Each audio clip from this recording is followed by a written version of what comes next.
Will hear an address by His Excellency Bart de Wever, Prime Minister of the Kingdom of Belgium.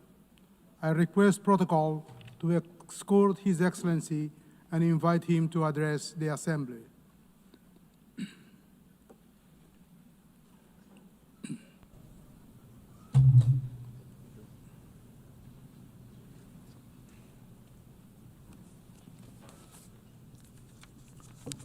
Mr. President, esteemed colleagues, ladies and gentlemen, it is the first time that I stand before you.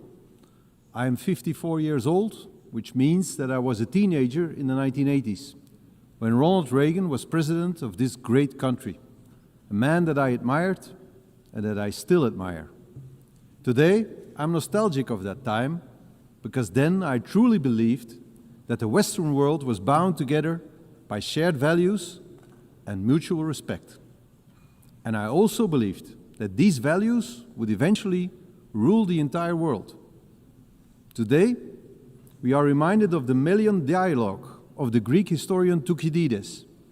He described how envoys from Athens forced the small neutral island of Melos to choose sides in the Peloponnesian War. If Melos refused, Athens would destroy it. Thucydides captured the brutal logic of power in one single sentence. The strong do what they can, and the weak suffer what they must.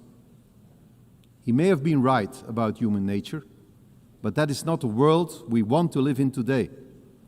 Civilization means striving to be better than our basic instincts, to rise above them.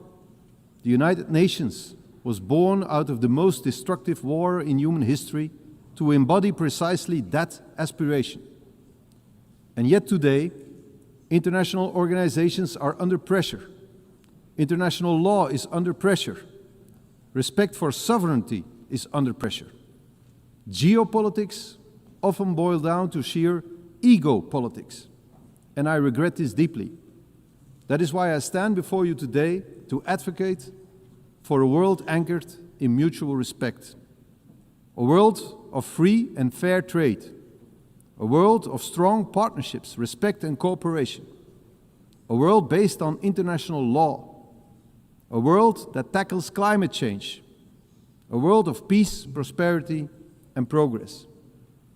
The United Nations remain crucial in pursuing that ambition. The United Nations are far from perfect, and this is why we support the UN 80 reform agenda, because the challenges we face are immense. And I would like to highlight two domains in which we urgently need to move forward: our security and our prosperity. First, security. All who cherish freedom must work to build resilient and vigilant societies. We face new forms of imperialism, new military threats, and violent conflicts that destabilize entire regions. This is not the path we choose, but neither can we afford to be naive. Those who wish for peace must be prepared to defend it. That is why we stand firmly with Ukraine. We must erect a barrier against those who look at us the way the Athenians looked at Melos. Belgium is therefore assuming its full responsibility, investing more in defense. Together with our European partners, we are striving for greater integration of our armed forces and defense industry. At the same time, we must strengthen ties with all countries committed to peace and stability.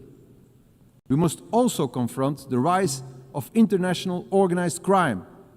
Criminals know no borders. Criminal networks exploit the gaps between police forces and legal systems. They fuel terrorism, human trafficking, and the illegal arms trade. But there is hope. Across Europe and in Latin America, I have witnessed a new willingness to deepen cooperation. And I am convinced that many African and Asian countries struggle with the same problems.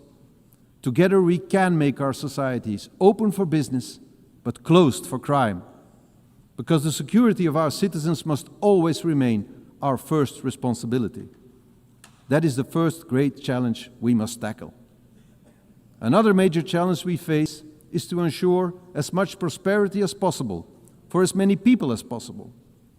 The world today is once again gripped by protectionism, and yet the evidence of history is clear. For over 2 centuries, free and fair trade has been the only true engine of progress. It has decimated extreme poverty. It has dramatically increased life expectancy. It has enabled medical breakthroughs that defeated once devastating diseases.